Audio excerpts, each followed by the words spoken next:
নমস্কার, আমি শ্রী বিপ্লব শাস্ত্রী। আপনারা দেখছেন ভাগ্যের দিশারি ইউটিউব চ্যানেল। এই ভাগ্যের দিশারি ইউটিউব চ্যানেলে জ্যোতিষ বিষয়ে আলোচনা করে থাকি। আজকেও ঠিক সেরকম আরেকটি নতুন আলোচনা নিয়ে আপনাদের সামনে চলে আসলাম। আলোচনাটি খুবই গুরুত্বপূর্ণ হতে যাচ্ছে, তাই ভিডিওটি স্লিপ করে না দেখে সম্পূর্ণরূপে ভিডিওটি দেখার চেষ্টা করুন, ভালো লাগবে।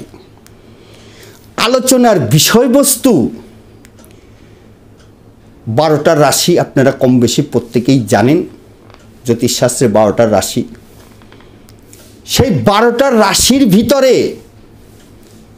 প্রত্যেকেরই কিন্তু শনির সাড়ে সাথে আসবে, কিন্তু কোনো রাশির সাপেক্ষে শনির সাড়ে সাথে ভয় পাবার কোনো কারণ নেই। কারণ তারই বিস্তারিত আলোচনা থাকছে। কেন কিছু রাশির ক্ষেত্রে যারা জাতক জাতিকা আছেন শনির সাড়ে সাথে তেমন প্রভাব ফেলে না, আবার কিছু কিছু রাশির ক্ষেত্রে খুব ভয়ানকভাবে কষ্ট দেয় এই শনি। এটারই থাকছে মুখ্য আলোচনা।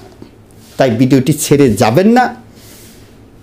নতুন দর্শক বন্ধুদের উদ্দেশ্যে বলবো, যারা আমার এই ভিডিওটি আপনারা এখন দেখছেন, ভিডিওটি দেখে একটু ভিডিওটি শেয়ার করে দেবেন, চ্যানেলটিকে একটু সাবস্ক্রাইব করবেন, বেশি বেশি করে একটু লাইক করবেন। যদি আপনাদের কোনো মতামত থাকে কমেন্টস বক্স খোলা আছে, আপনাদের বক্তব্য জানাবেন। আপনাদের বক্তব্য অনুযায়ী, মতামত অনুযায়ী কী ধরনের আপনারা ভিডিও চান আমি আপনাদের সামনে তুলে ধরার চেষ্টা করব। যাই হোক, তাহলে আলোচনার বিষয়বস্তু জেনে গেলেন। কিন্তু দেখেন, আমরা কেউ কেউ বলে থাকি যে শনি সাড়ে সাতি পিরিয়ডে আমি যথেষ্ট পরিমাণে উন্নতি করেছি, আমি ভালো ছিলাম, শনি সাড়ে সাতি বুঝতেই পারিনি। আবার কেউ কেউ বলে শনি সাড়ে সাতি পিরিয়ডে আমাকে যা কষ্ট দিয়ে গেল, আমাকে যা সাড়ে সর্বনাশ করে দিয়ে গেল এই শনি। তাহলে কি দুজনের কথাই কি যার সর্বনাশ হলো, শনি সমস্যায় ফেললো, সে সঠিক? না যে ভালো আছে, শনি সাড়ে সাতি পিরিয়ডে আরও উন্নতি করেছে, সে সঠিক? না, দুজনের কথাই সঠিক। শনি দুই ধরনের ফলই প্রকাশ ঘটায়, সব রাশির ক্ষেত্রে নয়। এটাই হচ্ছে আলোচনা।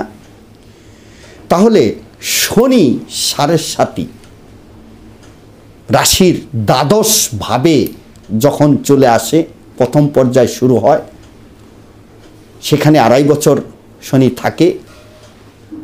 শনি একটা রাশিতে কম বেশি 2.5 বছর অবস্থান করে। তাহলে শনি যখন দ্বাদশে চলে আসবে আপনার রাশির 12 নম্বর ঘরে, সেখান থেকেই শনির সাড়ে সাতি শুরু হলো। সেখানে 2.5 বছর, রাশিতে 2.5 বছর, রাশির দ্বিতীয় ভাবে 2.5 বছর, এই হচ্ছে 7.5 বছর। তাহলে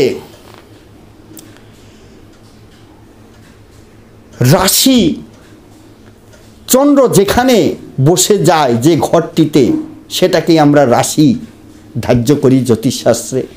এবং চন্দ্র হচ্ছে কি আমাদের মন মানসিকতার কারক গ্রহ। আমাদের যে মানসিক দিক, মানসিক শান্তি, আমাদের চিন্তন, আমরা যা কিছু ভাবি, সেটা কিন্তু করায় কে? চন্দ্র। আমাদের প্রত্যেকেরই একটা করে মন আছে, সেই মনটা নিয়ন্ত্রণ করে কে? চন্দ্র। আর শনির মধ্যে আছে কি? হতাশ, ডিপ্রেশন, বাধা ঝঞ্ঝাট সৃষ্টি করা, আপনাকে নানান দিক থেকে দুঃখ যন্ত্রণা, এই বিষয়গুলোকে দিয়ে থাকে এই শনি। আবার এই শনির মধ্যেও আছে দেখেন ভালো বিষয়গুলো। শনিকে আবার কর্মফলদাতাও বলা হয়। শনি নিষ্ঠার কারক, সংযমের কারক, ধৈর্যের কারক, শনি হচ্ছে একটি শীতল ঠান্ডা গ্রহ এবং খুব ধীর স্থির গ্রহ। তাহলে চন্দ্র আর শনি দুটো গ্রহই কিন্তু বিপরীতধর্মী। চন্দ্র আর শনি দুজনেই বিপরীতধর্মী গ্রহ এবং দুজন শনির শত্রু কিন্তু চন্দ্র। তাই যখন রাশির দ্বাদশে চলে আসে তখন কিন্তু এই সাড়ে সাতি শুরু হয় এবং চন্দ্র শনির নিয়ন্ত্রণে চলে যায় সবটুকু। তখন চন্দ্রের যে নিজস্ব ব্যক্তিত্ব, শুভ ব্যক্তিত্বগুলো সেগুলা কিন্তু লোপ পায়, কারণ চন্দ্র শনি দ্বারা নিয়ন্ত্রিত হয়ে যায়। তাহলে আমরা যা কিছু ভাবি, যা কিছু চিন্তা করি, কোনো একটা কাজ করতে গেলে আগে তো চিন্তা করতে হবে যেই কাজটা করব।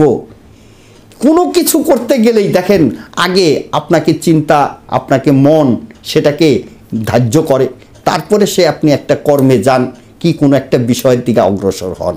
তাহলে সেটা কিন্তু আগে চন্দ্র করায়। কিন্তু সেই চন্দ্র যখন শনির নিয়ন্ত্রণে চলে যায়, শনি তখন কি করে, ওই চন্দ্র মানে চন্দ্র যেহেতু শনির নিয়ন্ত্রণে যায়, তাই শনি ওই সময় আপনাকে কিন্তু দুঃখ দেওয়ার চেষ্টা করবে। তাহলে বলবেন যে কেন শনি তাহলে দুঃখ দেওয়ার চেষ্টা করবে? এটাও তো একটা হিসাব। কারণ শনি এমন একটি গ্রহ, সে ন্যায় নিষ্ঠার গ্রহ এবং ন্যায় দণ্ডের কারক গ্রহ, ধার্মিক আধ্যাত্মিকতার কারক গ্রহ এই শনি। শনি যখন আপনার ভিতরে ভুল ভ্রান্তিভাবে আপনি চলেছেন, ভুল ভ্রান্তিভাবে জীবনটাকে মানে পরিচালনা করেছেন, নানান দিক থেকে কেউ কেউ অসৎ উপায়ে কিছু অর্থ উপার্জন করেছে, কেউ কেউ অসামাজিক কাজ সঙ্গে লিপ্ত হয়েছে, কতই না ভুল ভ্রান্তি একটা মানুষের জীবনে আমরা করে থাকি। সেই ভুল ভ্রান্তিগুলোকে শুধরানোর জন্য এই শনি চলে আসে ওই সময় সাড়ে সাতি পিরিয়ডে। কারণ এই সাড়ে সাতি পিরিয়ড কিন্তু আবার খারাপ নয়, কারণ আপনি সঠিক রাস্তায় চলছেন না, ভুল রাস্তায় চলছেন। আপনার মধ্যে একটা ঔদ্ধত্য ভাব, একটা অহংভাব, একটা দাম্ভিকতা ভাব কাজ করছে। আপনি প্রচণ্ড অর্থ ইনকাম করেছেন এবং নিজে ভাবছেন আমি সবটা করেছি, আমার ব্যক্তিত্ব দিয়ে আমি সবটা করেছি। এখন অসৎ ভাব আর সৎ ভাব, মানে এই যে অসৎ উপায়, কিছু না কিছু আমাদের জীবনে আমরা ভুল ত্রুটি করেই থাকি, কারণ আমরা রক্তে মাংসের গড়ার মানুষ। আমরা ত্যাগী মানুষ নই, আমরা ভোগী মানুষ। আমাদের ভিতরে কামনা বাসনা রয়ে গেছে, ভোগ করার বাসনা রয়ে গেছে, তাই ভুল ত্রুটি আমাদের হবেই। যারা আধ্যাত্মিকতার সঙ্গে যুক্ত আছেন, যারা ভগবানের সেবায় আছেন, তাদের কথা ছাড়েন। আমরা সাধারণ মানুষ, আমরা ভোগী মানুষ, আমরা ত্যাগী হতে পারিনি। তাই জীবনে চলতে গেলে আমাদের ভুল ভ্রান্তি হয়তো আমার অজান্তেই আমি করে বসেছি।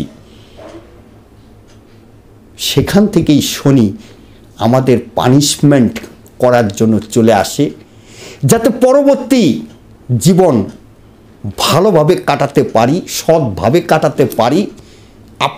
আমার মধ্যে একটা সঠিক মানুষ, সঠিক ব্যক্তিত্ব গড়ে ওঠে।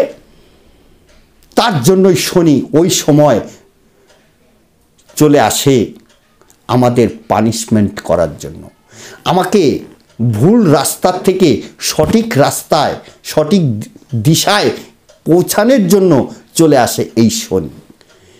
তাই শনি চন্দ্র দ্বারা নিয়ন্ত্রিত হয়ে যায়। এই সাড়ে সাতি পিরিয়ডে কিভাবে আমাদের ক্ষতি হয়, মানে আমরা তখন ভুল করতে থাকি। যে কাজটা করলে আমি সমস্যায় পড়ে যাব, কি আমার ক্ষতি হবে, সেই কাজটাই আমি করতে থাকব। তখন আমার মনে হবে কি ওই কাজটাই আমার সঠিক। খাদ্যাভ্যাস, যে সমস্ত খাবার খেলে আমার দেহে সমস্যা সৃষ্টি হবে, রোগ হবে, সেই খাবারের প্রতি ঝোঁক চলে আসবে। এই জিনিসগুলো সবটাই শনির নিয়ন্ত্রণে চলে যাবে। কারণ শনি তখন আপনাকে সঠিক রাস্তা, সঠিক দিশা দেখানোর জন্য আপনাকে সঠিক রাস্তা যাতে আপনি দেখতে পান পরবর্তী সময়ে, তার জন্যই আপনাকে বারবার দুঃখ কষ্ট দিতে থাকে। যখন আপনি দেখবেন যে সত্যিই তো আমার এই ডিসিশনে আমি এই রাস্তায় গেলাম, বা এই কর্মটা করতে গেলাম, এই বিজনেসটা করতে গেলাম, লস খেয়ে গেলাম, কিন্তু শনি তাহলে লস করালো কেন? কারণ ওই রাস্তাটা আপনার ভুল রাস্তা ছিল। ওই যে খাবারটা খেলেন, লোভ লালসা হলো, ওই খাবারটা আপনার দেহের জন্য পুষ্টি সাধন ছিল না। কিন্তু করালো কেন শনি? যাতে আপনি ওখান থেকে শিক্ষা নেন, যেই খাবারটা খেলে পরবর্তী টাইমে আর খাওয়া যাবে না, আমার শরীর অসুস্থ হয়ে পড়ে। আর এইভাবে টাকা ইনভেস্ট করা যাবে না, টাকা ইনভেস্ট করলে ক্ষতি হবে। আপনাকে সেখান থেকে শিক্ষা আপনাকে গ্রহণ করালো, ক্ষতি করে আপনাকে শিক্ষাটা দিল। ক্ষতি না হলে আপনি সেই শিক্ষা আপনি নেবেন না। এইভাবে শনি আমাদের পানিশমেন্ট করার জন্য চলে আসে 30 বছর পর পর। তাহলে শনি সবার ক্ষেত্রে, সব রাশির ক্ষেত্রে সমস্যা সৃষ্টি করে না। 7.5 এরকম 5টা রাশি আছে: বৃষ রাশি, মিথুন রাশি, তুলা রাশি, মকর রাশি, কুম্ভ রাশি। কারণ এই রাশির জাতকেরা শনি 7.5 অশুভ প্রভাব অনেকটাই কম পায়, কেউ কেউ পাবেই না। ওই যে ভিডিওর আগেই বলেছি যে 7.5 পিরিয়ডে কেউ কেউ বলে আমি যথেষ্ট উন্নতি করেছি। দেখবেন এই যে কয়টা রাশি, বৃষ, মিথুন, তুলা, মকর, কুম্ভ, এই 5টা রাশির যে কোনো এক রাশি হবেই হবে। কারণ বৃষ রাশি শনির মিত্র রাশি, এবং এই বৃষ রাশির আবার শনি হচ্ছে নবমপতি। নবমপতি গ্রহটি সবসময় ওই রাশির সাপেক্ষে সবসময় শুভ ফল দেওয়ার জন্য বসে থাকে।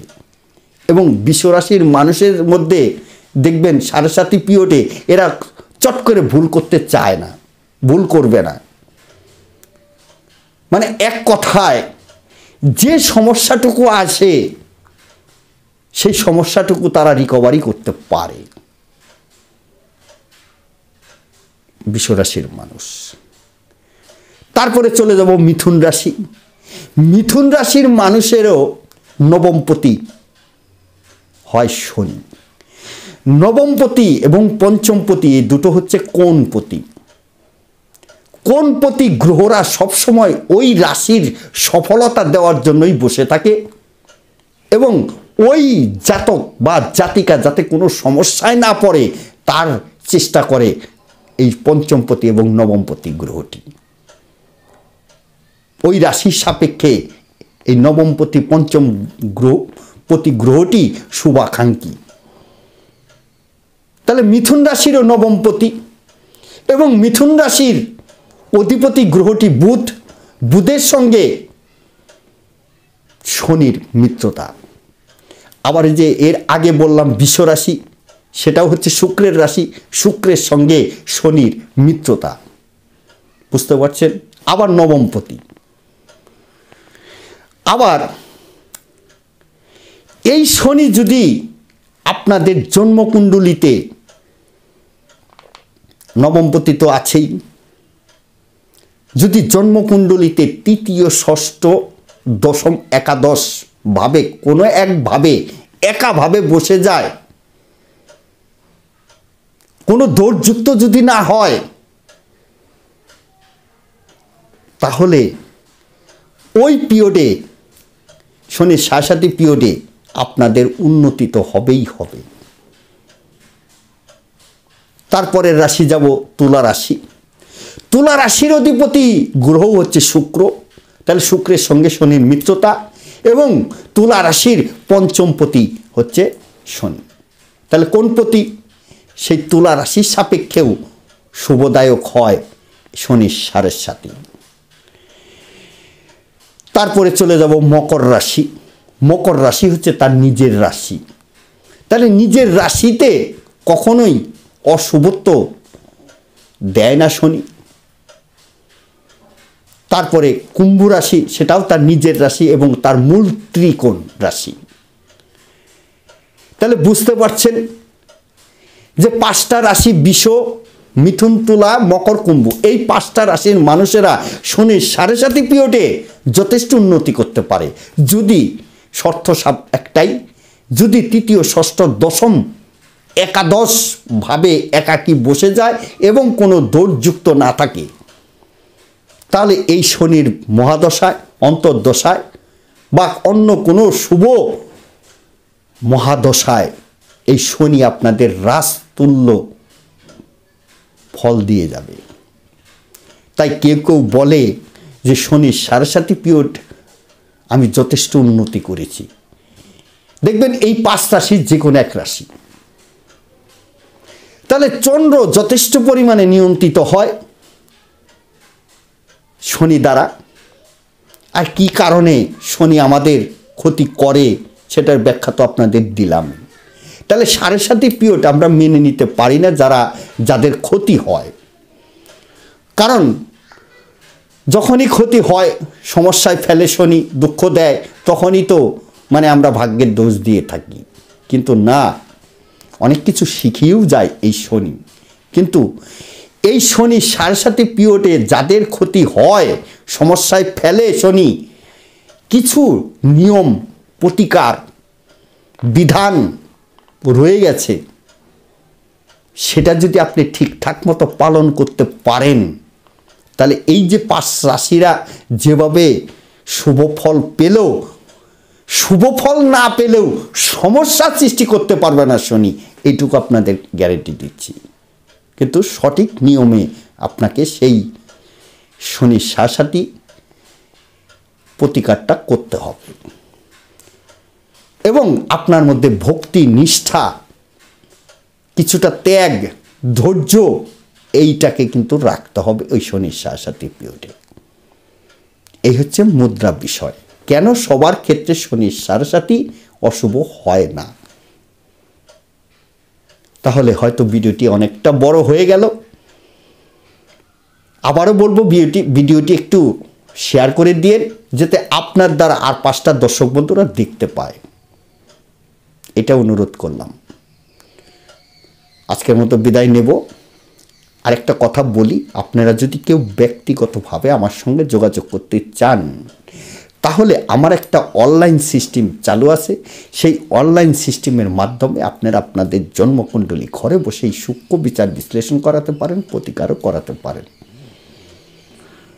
দেখেন, আরেকটা কথা বলি, মনে পড়ে গেল, আপনারা রাশিফল, মাসিক রাশিফল, কত কিছু দেখার জন্য ব্যস্ত হয়ে পড়েন। আসল তত্ত্ব জ্যোতিষশাস্ত্রে পেতে গেলে এই চ্যানেলটিকে একটু ফলো করবেন, অনেক কিছু জানতে পারবেন।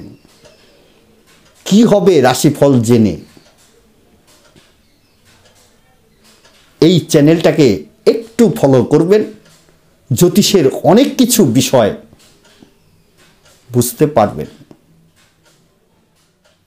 নমস্কার।